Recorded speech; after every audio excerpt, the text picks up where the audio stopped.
চলুন ভিডিওটা দেখে আসি। আজ 4 জুলাই, ঠিক 2 মাস আগে রাজ্যে পালাবদল ঘটেছে। আর পালাবদলের পর আজকে রাজ্যের প্রাক্তন মুখ্যমন্ত্রী তৃণমূল নেত্রী মমতা বন্দ্যোপাধ্যায় তিনি একটি ফেসবুক লাইভে এলেন এবং সেখানে এই মুহূর্তে তার দলের যা পরিস্থিতি সেই ব্যাপারে বিস্তারিতভাবে বললেন।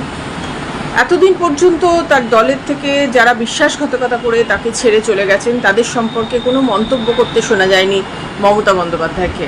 আর আজকে তিনি যা বললেন তার নির্যাস দ্বারাই একটাই, যে তিনি তাদেরকে ক্ষমা করে দিয়েছেন এবং কেন তারা দলের সাথে এই বিশ্বাসঘাতকতা করছে সেটাও যে তার কাছে পরিষ্কার, সেটাও তিনি জানিয়ে দিলেন যে আপনাদের পরিবার আছে, আপনাদের সম্পত্তি আছে, আর সেই কারণে আপনারা চাপের মুখে দাঁড়িয়ে লড়াই করতে পারছেন না, দলের সাথে বিশ্বাসঘাতকতা করছেন।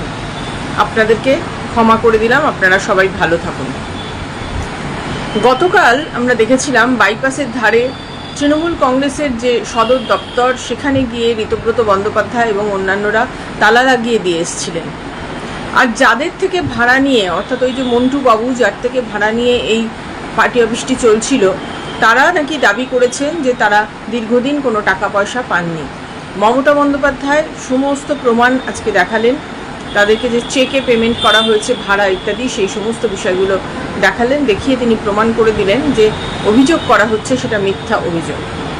আর যে বিষয়টা সবথেকে বেশি গুরুত্বপূর্ণ মমতা বন্দ্যোপাধ্যায়ের বক্তব্য থেকে যেটা বেরিয়ে এলো, যে তিনি প্রায় ধরেই নিয়েছেন যে জ্ঞানেশ কুমার রায় অর্থাৎ নির্বাচন কমিশন তার যে সঙ্গে থাকা যে তৃণমূল কংগ্রেস তাদেরকে প্রাধান্য দেবে না বা মান্যতা দেবে না, উল্টে ওই ঋতব্রত বন্দ্যোপাধ্যায়দের সঙ্গে তারা যে দাবি নিয়ে গেছেন নির্বাচন কমিশনের কাছে সেটাকেই মান্যতা দেওয়া হবে। কেন মমতা বন্দ্যোপাধ্যায় এটা মনে করছেন? তিনি বলছেন যে ভ্যানিশ কুমার, অর্থাৎ আমরা সবাই জানি নির্বাচনের আগে থেকেই জ্ঞানেশ কুমারকে তিনি ভ্যানিশ কুমার বলেন, এবং সেই নির্বাচন কমিশনার তিনি তৃণমূল দলটাকে ফিনিশ করে দেওয়ার চেষ্টা করেছিলেন, এটাই কোট আনকোট মমতা বন্দ্যোপাধ্যায় বললেন। এবং এখন সেই কারণেই দলের প্রতীক এবং সব কিছু তাদেরকেই দিয়ে দিতে পারে, এবং সেক্ষেত্রে কি প্ল্যান হবে, তার আগামী দিনের প্ল্যান কি হবে সেটাও কিন্তু তিনি ছকে রেখেছেন আজকে এই ফেসবুক লাইভে, সেটা তিনি পরিষ্কার করে বললেন। কি বললেন?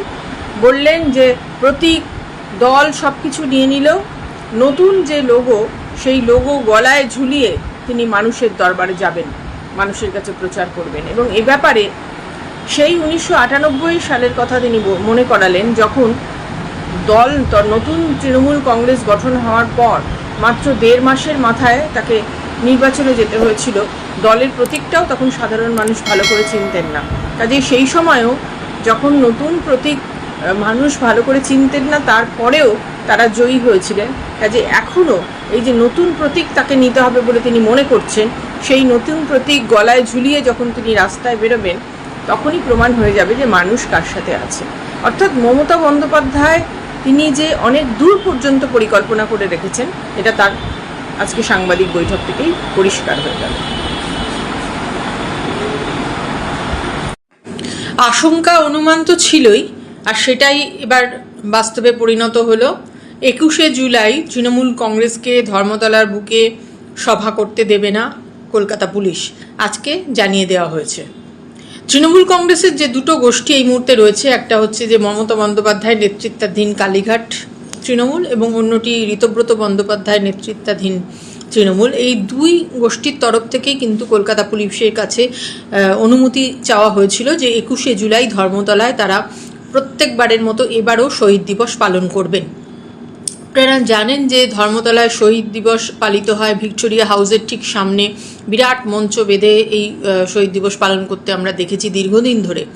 1993 সালে যখন কংগ্রেস, সেই সময় তৃণমূল কংগ্রেস গঠিত হয়নি এবং যুব কংগ্রেসের নেত্রী ছিলেন মমতা বন্দ্যোপাধ্যায়, সেই সময় তিনি একটি আন্দোলন করেছিলেন যে সবাইকে সচিত্র ভোটার পরিচয়পত্র দিতে হবে, এবং সেই আন্দোলনের জন্য মহাকরণে যান। সেই সময় জ্যোতি বসু ছিলেন মুখ্যমন্ত্রী এবং মহাকরণে গিয়ে সেখানে তিনি বসে পড়েন, এবং তারপরে আমরা সবাই জানি মমতা বন্দ্যোপাধ্যায়কে টেনে হিচড়ে পুলিশ মহাকরণ থেকে বের করে নিয়ে আসে। ওই দিনই পুলিশের গুলিতে এই ধর্মতলা চত্বরেই 13 জন কংগ্রেস কর্মী তারা নিহত হন। তারপর থেকেই এই 21শে জুলাইয়ের দিনটা, কারণ ওটাও ছিল 1993 সালের 21শে জুলাই, এই 21শে জুলাই দিনটা পালন করে আসছে কংগ্রেস। এবং পরবর্তীকালে যখন 1998 সালে তৃণমূল কংগ্রেস গঠিত হয়, তারপর থেকে মমতা বন্দ্যোপাধ্যায় তিনিও আলাদা করে 21শে জুলাই পালন করে আসছেন। এবং পরবর্তীকালে কার্যত তৃণমূল কংগ্রেসেরই 21শে জুলাই অনুষ্ঠানটাকে অনেক বড় করে তারা পালন করতেন। শুধুমাত্র যে 2011 সালে জিতে এসেছিলেন তারপর থেকেই এটা হচ্ছে তা নয়, তার আগে থেকেও কিন্তু 21শে জুলাই পালিত হতো ধর্মতলায় ওই ভিক্টোরিয়া হাউসের সামনে। 2011 সালে যখন রাজ্যে পালাবদল হলো, তৃণমূল কংগ্রেস ক্ষমতায় এলো, সেইবারে কিন্তু তারা ধর্মতলায় 21শে জুলাই পালন করেননি, তারা করেছিলেন ব্রিগেড প্যারেড গ্রাউন্ডে।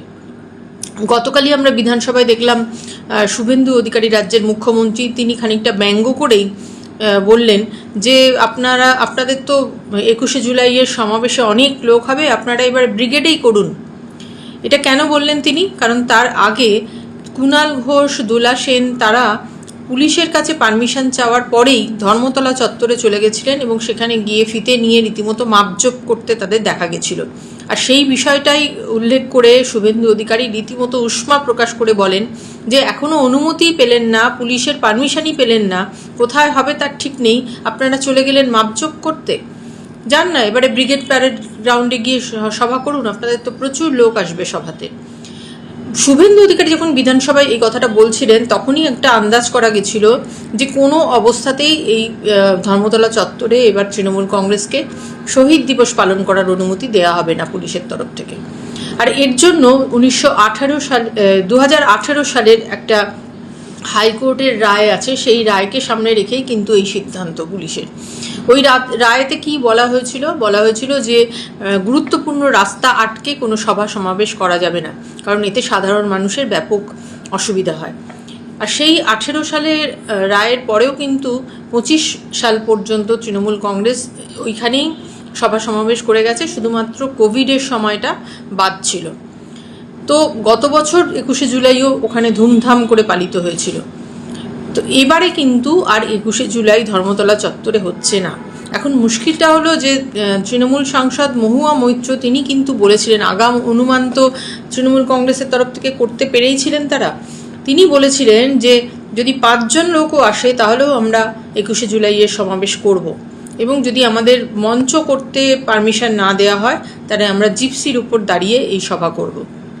এখন এক্ষেত্রে দেখার যে মমতা বন্দ্যোপাধ্যায় তিনি কি সিদ্ধান্ত নেন। যদিও এখনও পর্যন্ত মমতা বন্দ্যোপাধ্যায় বা তৃণমূল কংগ্রেসের তরফ থেকে কারোর কোনো রিয়াকশন বা প্রতিক্রিয়া পাওয়া যায়নি এ ব্যাপারে, কিন্তু দেখতে হবে যে মমতা বন্দ্যোপাধ্যায় তিনি আদৌ এই সিদ্ধান্তকে, পুলিশের এই সিদ্ধান্তকে মেনে নিয়ে যেখানে পুলিশ পারমিশন দেবে সেখানে গিয়ে তিনি সভা করেন, নাকি এই নির্দেশ অমান্য করে ওই ধর্মতলা চত্বরে গিয়েই তিনি সভা করার চেষ্টা করবেন। যদি তিনি সেটা করেন তাহলে কিন্তু একটা ধুন্ধুমার কাণ্ড হবে নিঃসন্দেহেই বলা যায়, কারণ পুলিশের পারমিশন ছাড়া যদি তিনি সভা করতে যান তাহলে অ্যারেস্ট পর্যন্ত তিনি হয়ে যেতে পারেন। কাজেই সেই পথে মমতা বন্দ্যোপাধ্যায় হাঁটবেন কিনা সেটা ভবিষ্যতই বলবে। এখনও পর্যন্ত কোনো প্রতিক্রিয়া তৃণমূল কংগ্রেসের তরফ থেকে পাওয়া যায়নি, তার ফলে বোঝা যাচ্ছে না যে তারা ঠিক কী করতে চলেছেন। তবে এই মুহূর্তে সবথেকে বড় খবর এটাই যে এবারের 21শে জুলাই ধর্মতলা চত্বরে চিরাচরিত যে প্রথা মেনে হয়ে থাকে সেটা এবার হচ্ছে না। অন্যত্র কোথায় হবে, নাকি সেই ধর্মতলা চত্বরেই তৃণমূল কংগ্রেস করার চেষ্টা করবে, সেইগুলোই এখন সবথেকে বড় প্রশ্ন। কাজেই আমাদের এখন অপেক্ষা করতে হবে যে তৃণমূল কংগ্রেস তারা পরবর্তীকালে কি কৌশল নিচ্ছেন, নাকি পুলিশের যে অনুমতি না দেওয়া সেই সিদ্ধান্তকে মেনে নিয়ে তারা অন্যত্র কোথাও এই 21শে জুলাইয়ের সভা করবেন।